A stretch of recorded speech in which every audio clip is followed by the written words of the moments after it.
لا الہ الا اللہ یہ وہ کلمہ ہے جس کو پڑھ کے میں اور آپ مسلمان ہوئے ہیں۔ اور یہاں پر دو بنیادی چیزیں ہیں، یہ نہیں کہ آپ اللہ کی عبادت کرتے ہیں یہ آپ کے مسلمان ہونے کے لیے کافی ہے، یہ آپ کی غلط فہمی ہے۔ وہ کیسے؟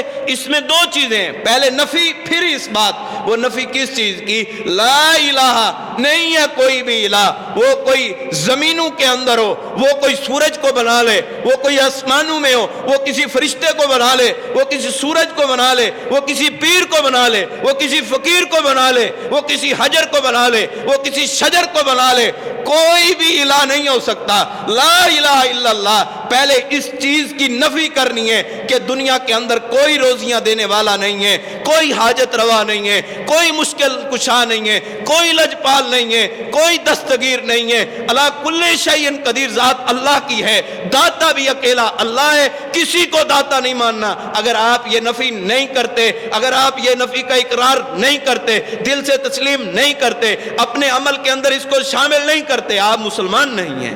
پہلی نفی لا الہ الا اللہ، لا الہ الا اللہ یہ اللہ کی تلوار ہے، ہر جبے پہ چل جاتی ہے، ہر کبے پہ، ہر مقبرے کے اوپر یہ چل جاتی ہے، ہر شخصیت کے اوپر چل جاتی ہے۔ لا الہ الا اللہ، کوئی بھی الہ نہیں ہے، کوئی بھی حاجت روا نہیں ہے، کوئی بھی مشکل کشا نہیں ہے۔ وہ محمد رسول اللہ صلی اللہ علیہ وسلم بھی ہوں، اللہ نے ان کا مقام بنایا ہے، اللہ کے بعد ان کا مقام، ان کا درجہ ہے، اللہ نے ان کی فضیلت بنائی ہے۔ لیکن جو شخص محمد رسول اللہ صلی اللہ علیہ وسلم کو کہہ دے یہ مشکل کشا ہے، یہ حاجت روا ہے، یہ علی کل شیء قدیر ہے، یہ غلط کہتے ہیں، یہ غلط کہتے ہیں، کیونکہ علی کل شیء قدیر ذات صرف اللہ کی ذات ہے۔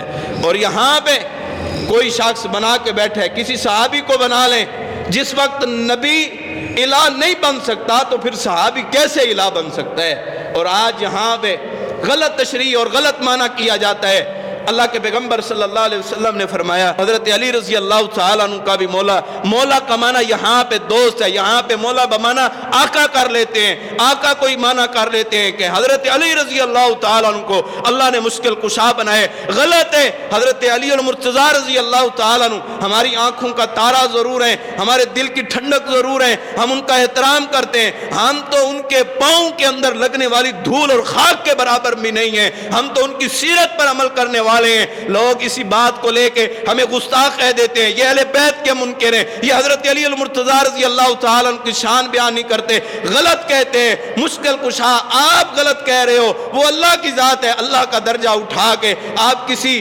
صحابی کو دے دیں، آپ کسی نبی کو دے دیں، آپ کسی ولی کو دے دیں، یہ آپ غلط کر رہے ہیں۔ اللہ نے قید لگائی، پہلے نفی لا الہ الا اللہ، لا الہ الا اللہ نہیں ہے کوئی بھی الہ مگر اللہ کے، اللہ اکیلا الہ ہے۔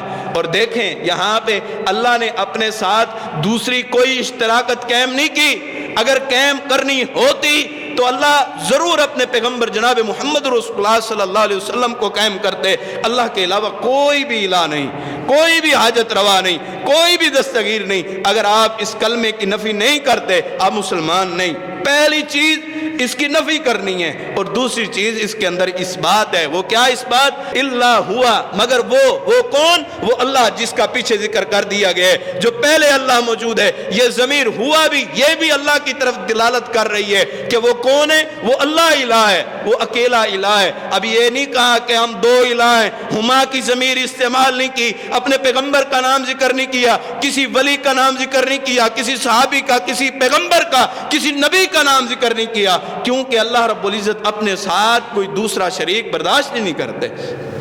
بنیادی چیز، سب سے پہلی چیز عقیدے کے اندر کہ آپ نے سب سے پہلے نفی کرنی ہے لا الہ الا اللہ، پھر اس کے بعد تسلیم کرنا ہے کہ وہ الہ کون ہے؟ وہ اکیلا اللہ ہے۔ اگر کسی قسم کی آپ میں کجی ہے، کسی قسم کی آپ میں کمزوری ہے کہ بیٹا وہ دیتا ہے، اولاد وہ دیتا ہے، فلاں وہ دیتا ہے، فلاں وہ دیتا ہے، آپ مسلمان نہیں ہیں، آپ مسلمان نہیں۔ پہلے نفی کروائی گئی، پہلے نفی کریں تاکہ معبودان باطلہ کے اوپر جس وقت تلوار چلے اللہ کی، پھر اکیلا کون بچے گا؟ اکیلا الہ ہی بچے گا۔